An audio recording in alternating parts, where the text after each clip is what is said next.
Bom dia. Vamos continuar na leitura de Atos dos Apóstolos, aí no capítulo 7, versículo 1.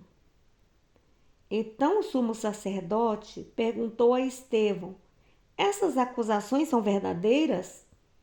Estevão respondeu: irmãos e pais, ouça-me. O glorioso Deus apareceu ao nosso antepassado Abraão, estando ele ainda na Mesopotâmia, antes que ele se mudasse para Harã, e disse: sai da tua terra, do meio dos seus parentes, e vá para a terra que eu lhe mostrarei. Então ele deixou a terra dos caldeus e morou em Harã até a morte do seu pai. Depois, Deus trouxe Abraão para esta terra onde vocês agora moram. Mas Deus não deu a ele nenhuma herança aqui, nem um pedaço de terra. Entretanto, Deus prometeu que no fim de tudo, ele e depois dele, os seus descendentes possuiriam a terra, embora na época ele ainda não tivesse filhos. Mas Deus falou a ele dessa forma: os seus descendentes vão ser peregrinos em uma terra estrangeira e ali se tornarão escravos e serão maltratados por 400 anos. Porém, eu castigarei a nação que escravizar vocês, e depois sairão dali, voltarão à terra e me adorarão neste lugar. Deus também deu a Abrão, naquele tempo, a cerimônia da circuncisão, como sinal de aliança entre Deus e o povo de Abraão. Por isso, Isaque, filho de Abraão, foi circuncidado quando estava com 8 dias de idade. Isaque tornou-se o pai de Jacó, e Jacó foi o pai dos 12 patriarcas na nação judaica. Os patriarcas tiveram muita inveja de José e venderam o irmão como escravo para o Egito. Porém, Deus estava com ele e o livrou de todas as suas angústias, fazendo com que caísse na simpatia do faraó, rei do Egito. Deus também deu a José uma sabedoria excepcional, de modo que foi nomeado pelo faraó governador de todo o Egito e encarregado de todos os assuntos do palácio. Depois veio uma fome sobre o Egito e Canaã, trazendo grande sofrimento para os nossos antepassados. Quando a comida deles se acabou, Jacó soube que ainda havia trigo no Egito, e então mandou nossos antepassados em sua primeira viagem para comprar trigo.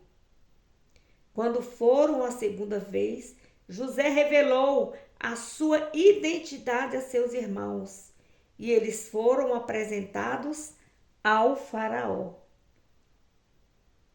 Então, José mandou trazer Jacó, o pai dele, para o Egito, e toda a sua família, que eram ao todo 75 pessoas. Assim, Jacó foi para o Egito, onde morreu, e também todos os nossos antepassados.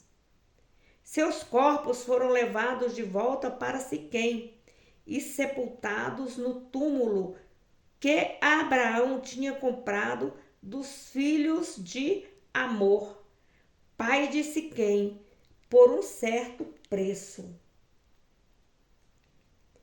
Quando se aproximou o tempo de Deus cumprir sua promessa a Abraão, em libertar seus descendentes da escravidão, o povo judeu havia se multiplicado grandemente no Egito. Então foi coroado um rei que nada sabia a respeito de José. Esse rei conspirou contra o nosso povo, forçando os pais a abandonarem seus filhos recém-nascidos para que não sobrevivessem. Por aquela época, nasceu Moisés, uma criança bonita aos olhos de Deus. Ele foi escondido em casa por 3 meses. E quando finalmente seus pais não podiam mais conservar escondido o menino, o abandonaram. E a filha de Faraó encontrou Moisés e o adotou o bebê, o nenê, como seu próprio filho. Moisés foi educado com toda a sabedoria dos egípcios e tornou-se poderoso em palavras e ações. Um dia, quando ele estava com 40 anos, veio a ideia de visitar seus irmãos israelitas. Nessa visita, viu um egípcio maltratando um homem de Israel. Então Moisés defendeu o israelita e o vingou, matando o egípcio. Moisés esperava que seus irmãos entendessem que ele tinha sido mandado por Deus para socorrer a todos eles. Porém, eles não entenderam. No outro dia, viu 2 homens de Israel brigando. Tentou agir como um pacificador. Senhores, disse ele, vocês são irmãos e não deviam estar brigando assim. Isso está errado. Porém, o homem que era culpado pela briga recusou a ajuda de Moisés. Quem o nomeou autoridade e juiz sobre nós? Perguntou ele. Você vai me matar como matou aquele egípcio ontem? Ouvindo isso, Moisés fugiu do país e morou como estrangeiro na terra de Midian, onde nasceram seus 2 filhos. 40 anos depois, no deserto, próximo ao Monte Sinai, um anjo apareceu a ele, num arbusto em chamas. Moisés viu aquilo e perguntou a si mesmo o que seria. Ao chegar perto para ver, ouviu a voz do Senhor. Eu sou o Deus dos seus antepassados, o Deus de Abraão, o Deus de Isaque e o Deus de Jacó. Moisés tremeu de medo e não tinha coragem de olhar. Pois o Senhor disse, tire as sandálias, porque você está pisando em terra sagrada. Eu tenho visto a aflição do meu povo no Egito e ouvi os seus clamores. Desci para libertar Israel. Venha, que eu vou enviar você ao Egito. Assim, Deus mandou de volta o mesmo homem que o povo de Israel tinha desprezado antes, quando perguntaram a ele: quem fez de você autoridade e juiz sobre nós? Moisés foi enviado para ser a autoridade e o libertador deles, depois que o anjo lhe apareceu no arbusto. Por meio de muitos sinais e maravilhas, ele os conduziu para fora do Egito, através do Mar Vermelho e pelo deserto durante 40 anos. O próprio Moisés disse ao povo de Israel: Deus levantará entre os irmãos de vocês um profeta semelhante a mim. Pois no deserto Moisés foi o mediador entre o povo de Israel e o anjo que deu a eles a lei de Deus, a palavra viva, no Monte Sinai, para transmitir a nós. Mas os nossos antepassados recusaram-se a obedecer a ele, desprezaram Moisés e quiseram voltar ao Egito. Disseram a Araão: faça ídolos para nós, para que tenhamos deuses que nos levam diante, porque não sabemos o que aconteceu com Moisés, que nos tirou do Egito. Assim eles fizeram um bezerro como ídolo, ofereceram sacrifício a ele e celebraram aquela coisa que tinha feito. Então Deus lhes deu as costas e abandonou a todos eles, deixando que servissem ao sol, à lua e às estrelas, como deuses deles, conforme foi escrito no livro dos profetas. Foi a mim que vocês ofereceram sacrifícios, naqueles 40 anos no deserto, ó povo de Israel.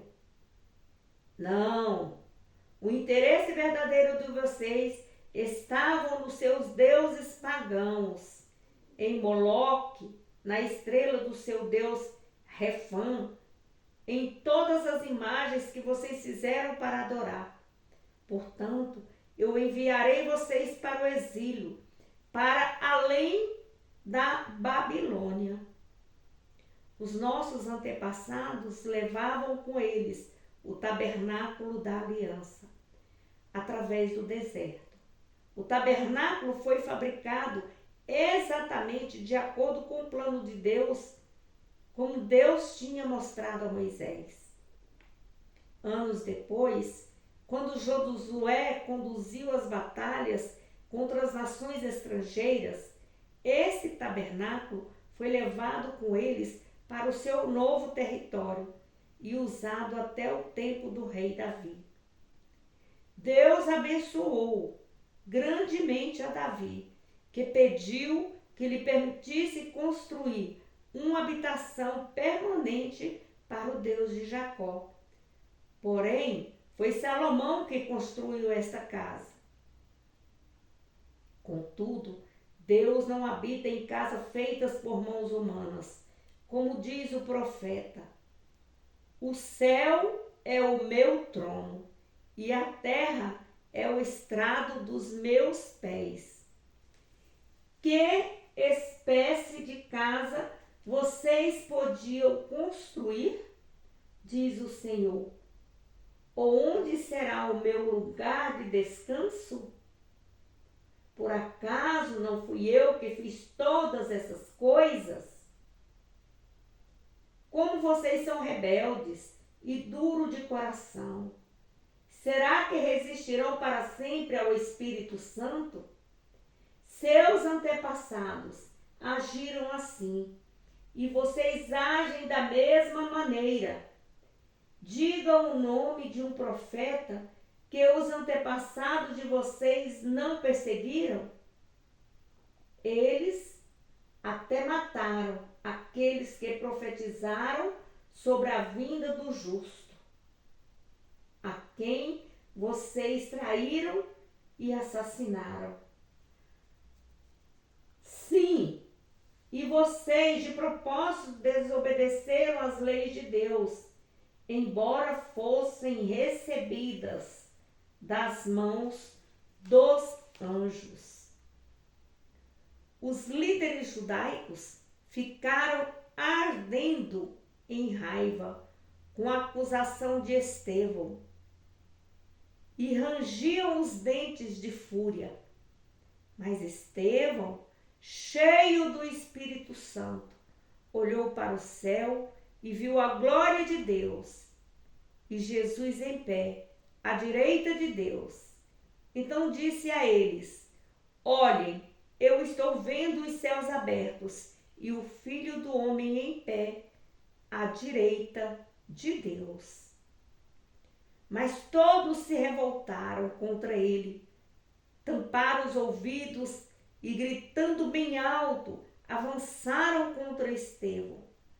Arrastaram-no para fora da cidade e começaram a apedrejá-los. As testemunhas tiraram os casacos e os puseram aos pés de um jovem chamado Saulo. Enquanto as pedras eram atiradas sobre Estevão, ele orava: Senhor Jesus, receba o meu espírito. Depois caiu de joelhos e gritou: Senhor, não condene essa gente por causa deste pecado. E com isso, morreu. Nós podemos observar que no capítulo 7, Estevão faz um discurso diante do Sinédrio. É uma defesa da fé propagada por Cristo e pelos apóstolos. Ele é o precursor de todos quantos defendem a fé bíblica contra os que se opõem ao seu ensino ou o distorcem, e é o primeiro que morreu por esta causa. Jesus vindica a ação de Estevão, ficando em pé para honrá-lo diante do seu Pai, no céu. O amor de Estevão, a verdade, é sua disposição em dar a vida para salvaguardá-la. Contrastam-se nitidamente com aqueles que pouco se interessam por batalhar pela fé que uma vez foi dada aos santos.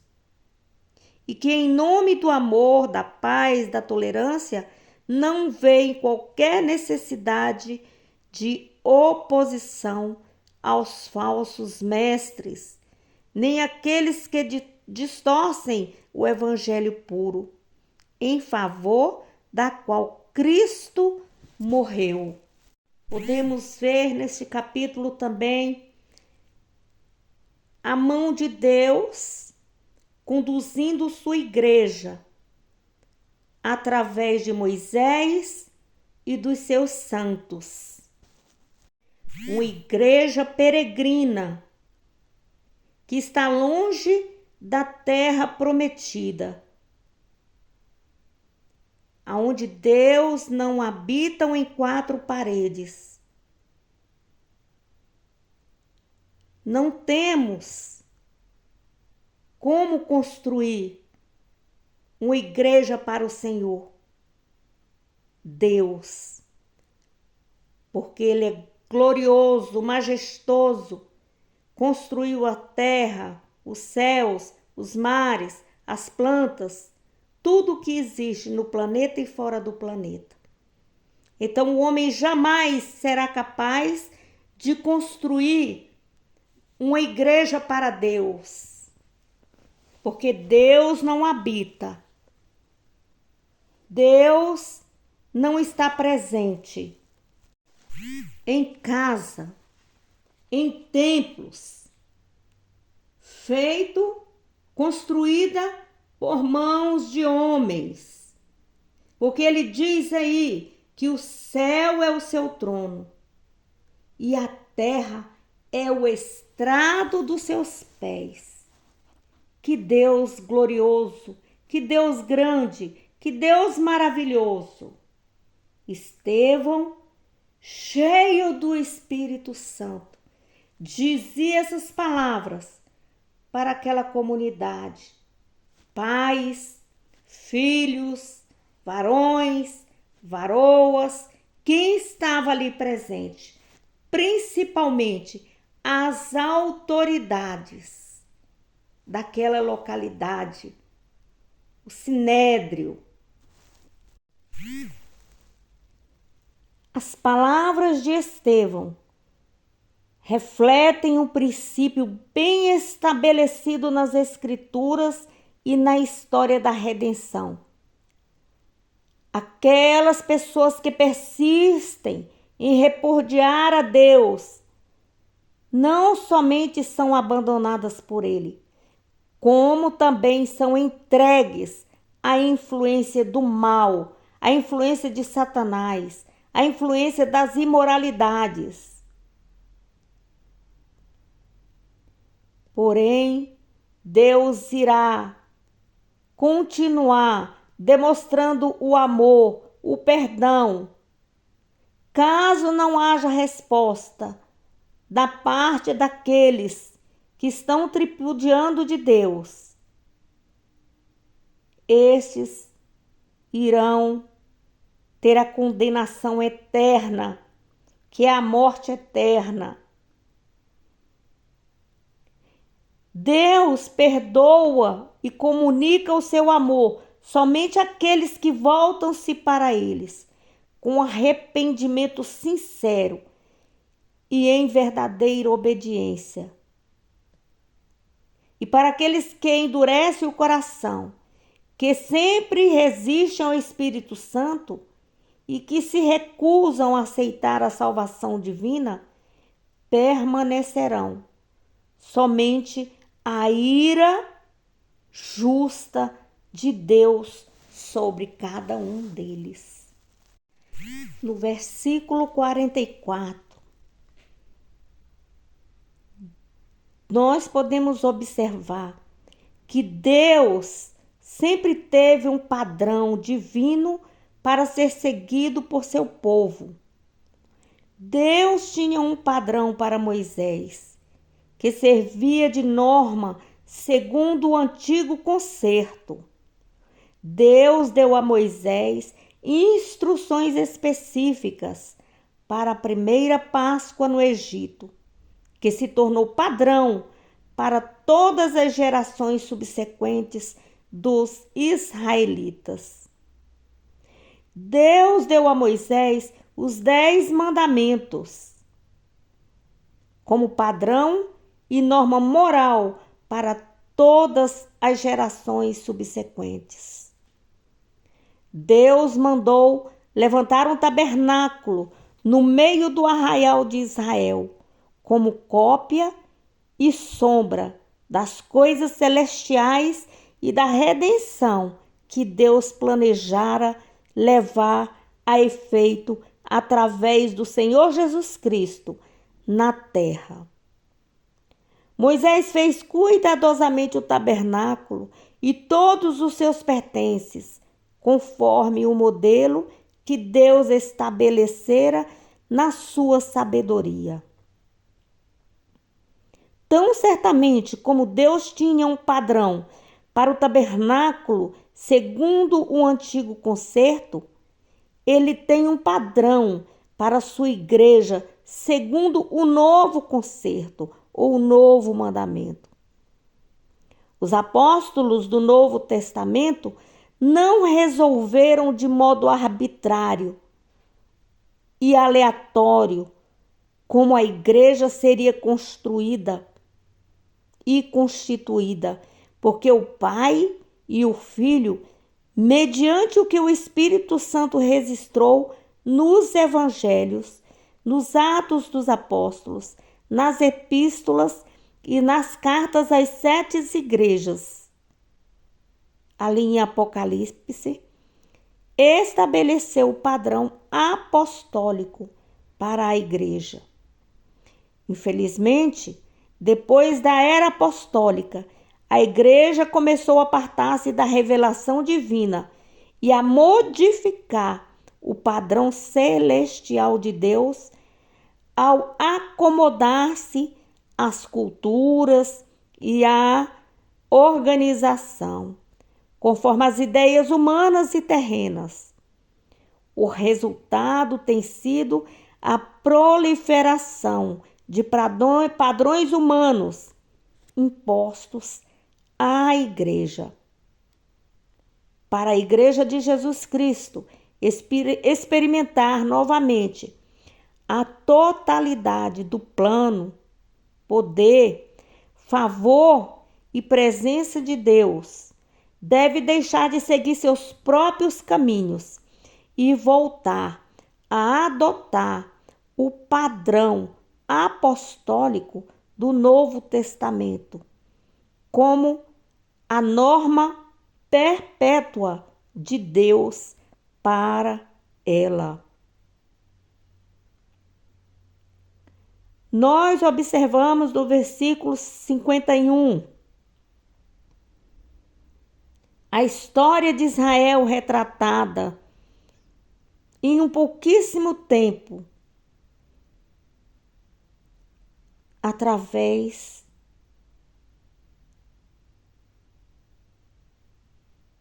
de Estevão. Nós observamos que Israel retrata um povo que repetidamente rebelou-se contra Deus e a sua palavra revelada. Ao invés de se submeterem às normas da sua lei, os israelitas se voltaram para os caminhos e modelo de vida das nações ímpias ao seu redor. Mataram os profetas que o chamavam ao arrependimento, que profetizavam a respeito da vinda de Cristo. Isto se chamou resistência ao Espírito Santo. Eles resistiram ao Espírito Santo. Mataram os profetas do Senhor. Da mesma forma, o Israel de Cristo, sobre o novo concerto, deve estar consciente da sua tendência de proceder como o Israel de Deus do antigo concerto. A igreja de Cristo podem desviar-se dele e da sua palavra e recusar-se a dar ouvidos à voz do Espírito Santo. Acontecendo isto, elas incorrerão no juízo divino. O reino lhe será tirado. No versículo 56, tão lindamente, Estevão chama a atenção daquele povo e diz assim para eles: eis que vejo os céus abertos e o Filho do Homem que está em pé à mão direita de Deus. Então aí nós observamos que a Bíblia normalmente fala de Jesus assentado à direita de Deus. Mas aqui, conforme a tradução literal do grego, Jesus colocou-se de pé para dar as boas-vindas ao seu primeiro mártir, que morria por amor a ele. Estevão confessa a Cristo diante dos homens e defendera a sua fé. Agora Cristo, honrando o seu servo, confessa-o diante do seu Pai Celestial. O Salvador está em pé, pronto para acolher como intercessor e advogado o cristão fiel que enfrenta a morte por ele. Glória a Deus.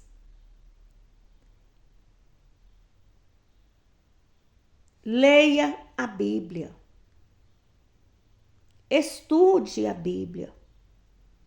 Auxilie aquele que não sabe ler a ouvir a palavra de Deus. Leia a Bíblia para o enfermo no hospital, um versículo que seja. Leia a Bíblia para aquela pessoa que não sabe ler. Ensine a pessoa a ler se você pode fazê-lo. Estude a Bíblia. Contemple a Bíblia. Adquira a Bíblia em uma versão escrita para você ter a palavra de Deus, que é boca de Deus falando com você todos os dias.